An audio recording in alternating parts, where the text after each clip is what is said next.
Hi, welcome back to Grains in Small Places.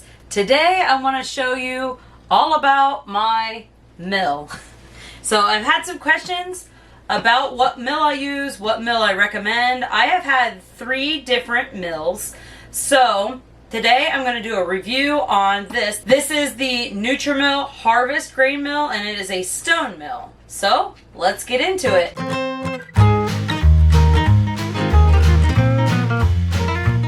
This mill tends to be on the lower to mid-range of prices of mills that are available on the market right now. And what I like about this mill is there is no limit to how much grain I can put in here. Obviously, you can see the top here. This is the hopper, which receives the grain when I pour it in. And there's no limit to the amount I can pour in here. However, obviously it can fill and overfill to the top, but I can fill it and then wait for it to mill some and then fill and then mill some more. Can continuously fill it with more grain if I want to do a large batch. This is the lid that just comes to cover it, just to keep dust and debris out of it. It just sets on here. Oftentimes I forget to put it on, but that just comes off. And then the dial here lets you choose if you want fine or coarse flour. I think one of the biggest complaints about this mill is that people are not able to get fine flour, but I don't think that's a mill issue. I think that that is a technique of milling issue. So I can show you how that's done. Once you pour your grain into the hopper, you want to make sure that you have your mill turned on first before you pour any grain in there. Ask me how I know. It will stop milling and seize up. So once you turn it on, you're going to tighten it just a little bit and you'll hear a difference, like the stones are just starting to touch. And then you pour your grain in and then you tighten it just a hair bit more, because once the grain starts going through the stones actually separate just a little bit. So if you want it to be as fine as it was when you first started, you need to tighten it just a little bit. So I find that fixes the issue of the fine flour. It also does great coarse flour for if you're wanting to make cream of wheat or cracked wheat. You can mill all different kinds of dry goods in here. So wheat berries, dried beans, corn, as long as it's dent corn. It does say not to mill popcorn. I know people that have and have had success with it. I have not personally done that because I don't want to break it or avoid my warranty. They do come with a 5-year warranty. I am not sponsored by Nutrimill. I just wanted to let you know that. I will put a link below in the description box, which is an affiliate link. Doesn't cost anything extra for you to use it, but if you do use it, I get a little small portion of a commission, I guess it would be. You can also mill rice and quinoa. The only thing you cannot mill are like nuts. You can't do that. That's too wet. It would get all oily and gum the machine up. You can't do like flaxseed. That's too oily, so nothing like that. But your barley, your quinoa, rice, wheat, oats, like the oat groats, not rolled oats, full oat groats. I'm sure I'm missing some, but there's all kinds of things, dried beans, things like that, that you can mill in here, and it will give you a beautiful flour out of it. The flour comes out of the spout right here. I usually put a bowl there to collect my flour, so that way I can just mill the amount I want, take my bowl, and start my recipe. And if you watch any of my other recipe videos, I'm sure you'll see me using this or using the bowl that it's milled into because I pretty much use it for every recipe, and this mill gets used daily. So sometimes multiple times per day. As you can see, I have the like red, I think this is called cranberry. I'm not sure what color it is. It's the red one. There are many different colors that you can choose from. So you could pick if something matches better in your kitchen. Occasionally they'll have a refurbished one. That's what my sister ended up buying first. So I want to talk a little bit about their customer service with Nutrimill, because my sister's family bought a refurbished mill and something on it wasn't quite right. So they called the company, and the company sent them out the top portion to replace it. Something still wasn't right about it, so they called the company again. And this was a refurbished unit, so I'm not sure what why it was there, what was wrong with it to begin with.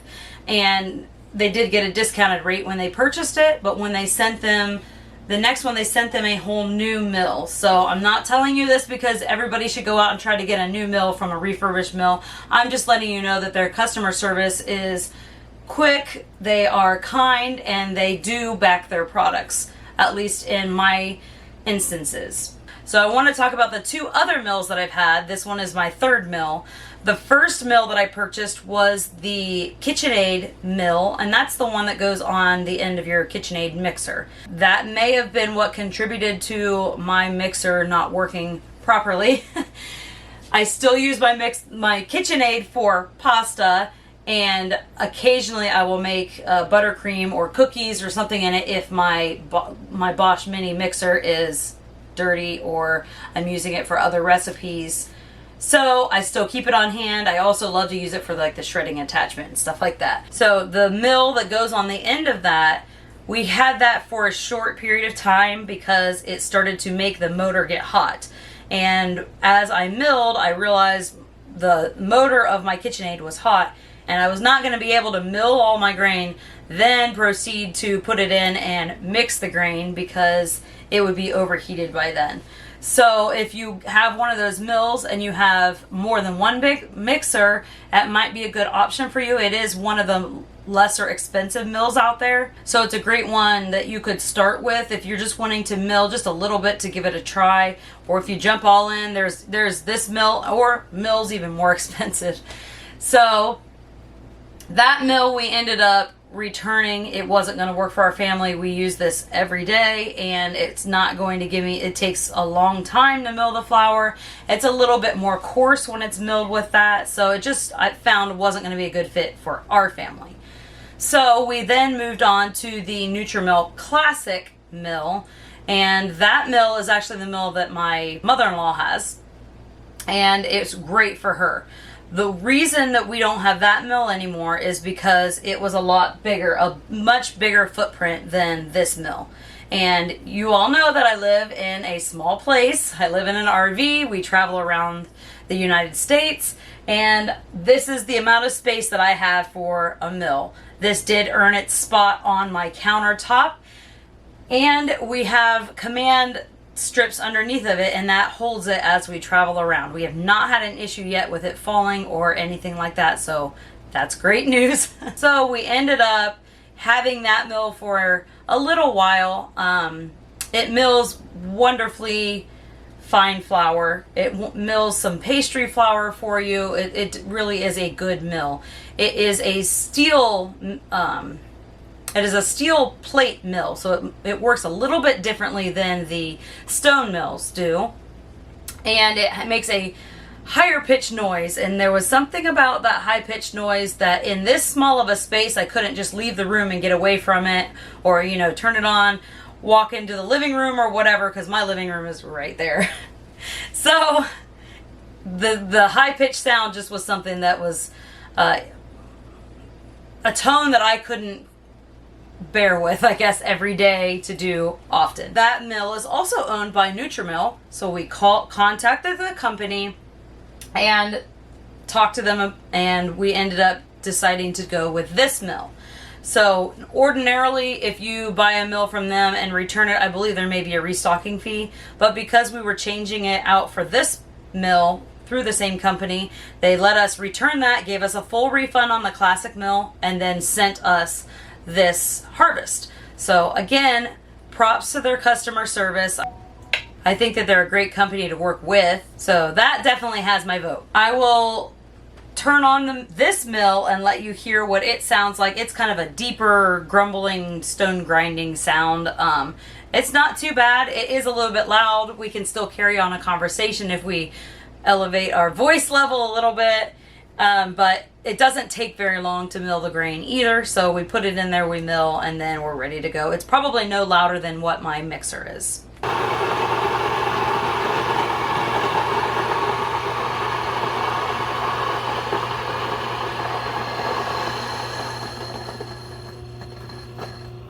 If you ever find yourself getting a grain that was waxier or wetter than normal, which I have had. I have ordered some grain that I've been pretty unhappy with in the past, and it left a waxy residue all over my stones. Well, I thought it was damaged for good because it wouldn't mill any more grain after that. But what you can do is, if that happens, first of all, this lid, this top portion comes off, and you can take it apart and you can clean the areas. But when we did that, it still wouldn't mill because the stones were almost glazed over looking. What we ended up doing is cleaning it with rice.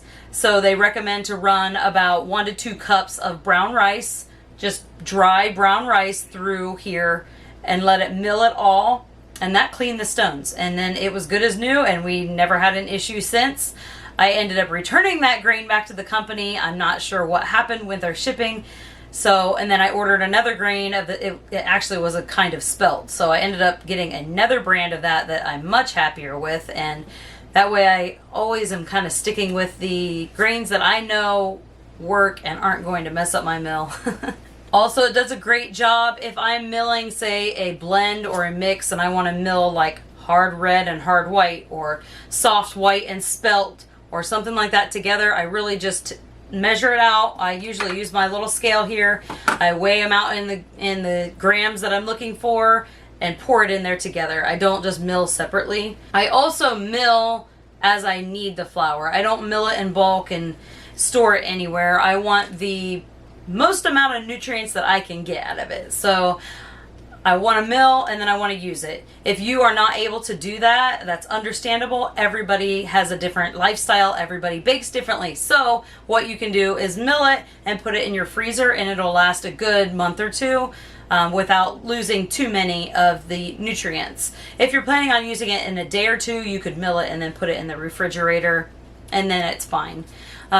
If I ever have any excess flour, I'll put that in a freezer safe container, put it in my freezer, and then I will use that to feed my sourdough starter with. Bubbles, my sourdough starter, really likes that, especially if there's any rye left in there, because the sourdough tends to go kind of crazy for rye. I don't know why. It just has extra sugar, proteins, and microorganisms in the rye naturally, and it just boosts that sourdough. So that's a tip for you if you're looking to boost your sourdough starter at all. So I think I've covered everything. It's a pretty simple machine. There's really only one button and one knob. So there's an on-off button. It plugs in. There's an on-off button, and then there is the little knob at the top that you can turn to make it finer or coarser. And when you first get it, you want to mill the rice in it to clean it. In case there's any loose stones or anything like that in there, you want to make sure that you clean it with 2 cups of brown rice and mill all that, and then throw that in the trash. I know that sounds wasteful, but when it's the first time using your mill, there could be little bits of the stone in there, or little bits just from the processing plant, so you don't really want to consume that. You could put it in your compost, I suppose, if you wanted, but throw that away. But in other times when I've cleaned, when it's just that there's, packed in flour in there or something, I will mill it, and I will use that rice flour as same way I would use cornmeal. Like, I'll put it underneath my pizza dough or line my tray with it if I know I want, something underneath that. So I'll save the rice flour. I'll put it on the top of my sourdough loaves, things like that. That way I have rice flour on hand, and it's dual purpose because it's also cleaning my machine. But all in all, I really love this mill. I would recommend it to anyone. It's great even for beginners, as long as you follow those tips I talked about, like turning it on first before you pour the wheat berries in, and tightening it before you pour the wheat berries in, and then tightening it once more just a little bit after you pour your wheat berries in if you're looking for fine flour. So those tips help make your experience with this mill a much more positive experience, I've found. And all of these things I've learned from just using it myself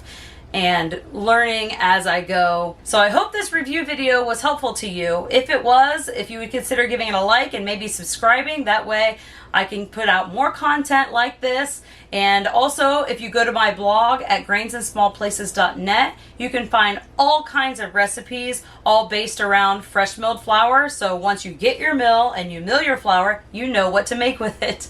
I have all kinds of videos on different recipes, all kinds of tips and tricks and troubleshooting videos, all things to help you get started on fresh milled flour and help you grow and enjoy that experience. There's also a new Facebook group out called Fresh Milled Flour, just a Facebook group, and it's free to join. You can go in there, you can post your questions if you have any, you can post pictures of your bakes, you can communicate with other people that are like-minded like you that enjoy fresh milled flour. So we'd love to have you over there. Come and join us and we'll see you there. Thanks for stopping by Grains in Small Places. Goodbye.